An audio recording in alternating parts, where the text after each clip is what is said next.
So I did a video some time ago on the Atomos Samurai blade, and I kind of said at the time that HDMI wasn't something that I wanted to use, and unfortunately limitations of camera outputs and just practicality of what's supported by what means that I do have to now use that. And this is, as on my previous videos, the Shogun Inferno, and this is it hooked up to the Panasonic DVX200. So I'm just going to sort of quickly take you through how it's set up at the moment.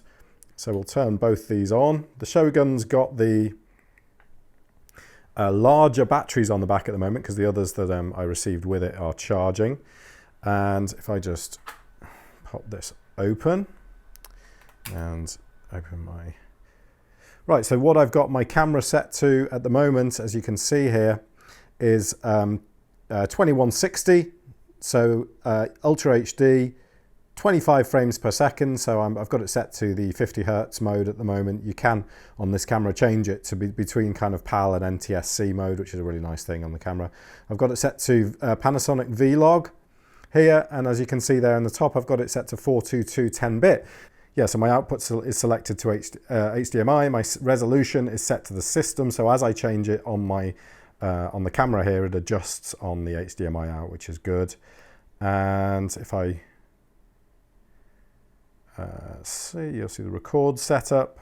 No, not the record setup. What am I doing here? System mode. That's what I'm after. It's the standard Panasonic menus. They're really confusing. So output bits 422 10-bit. Nice. Output format, and we can see that we're limited here as what we can actually use.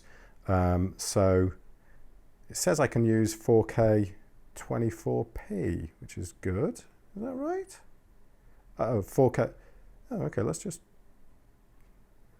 see if that will actually support 422 10-bit. I didn't think it did, but hopefully it will. That's only 24 frames a second, but it is DCI. Okay, nice. Yes, it does. So the 422 10-bit is supported in DCI mode. Let's wait for the Shogun to catch up. And there we go. That's caught up now. And we can see here that we have 4K DCI 24p.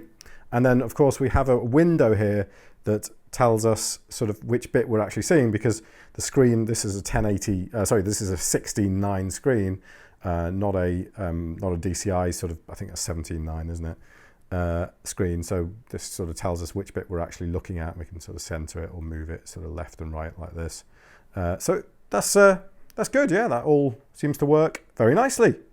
Now, a limitation of this camera, a limitation of the DVX200, is that you can only output HDMI at 60p, at 4K 60p in 420 8-bit. You can't output 422 10-bit in that resolution, that frame rate and resolution. It's a limitation, but it's a limitation we're going to live with, because you know what? The benefits of having an external recorder are far more than just color, chroma subsampling and not bit rate, bit depth. There's obviously the huge benefits around codec as well.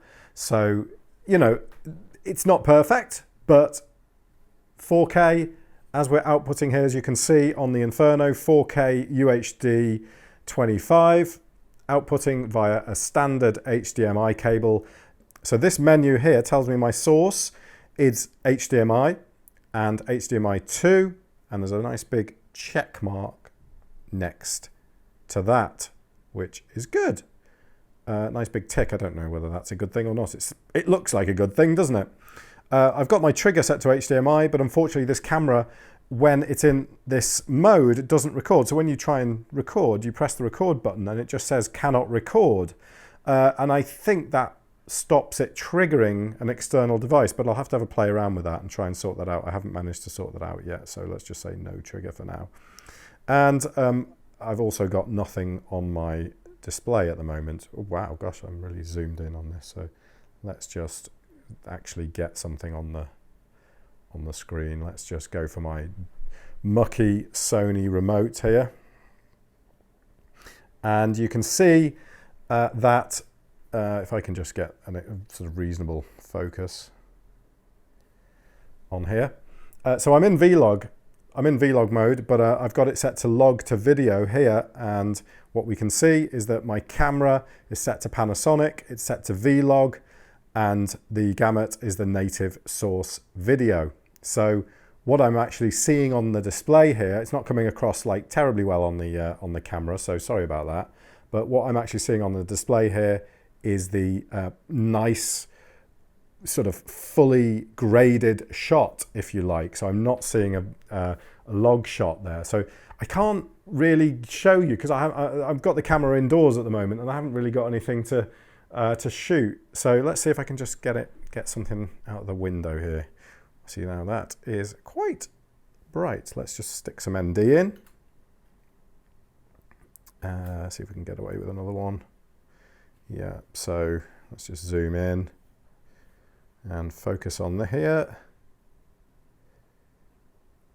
So yeah, hopefully you'll be able to see the difference here between the Panasonic screen here, which has got the original vlog shot on, and the Inferno screen, which I have to say is truly fantastic. I mean, the display is just wonderful to look at. You can see so clearly what you're doing. Even if you're not using peaking or anything like that, you can clearly see your focus points. I mean, I can see sort of insects going around here and stuff.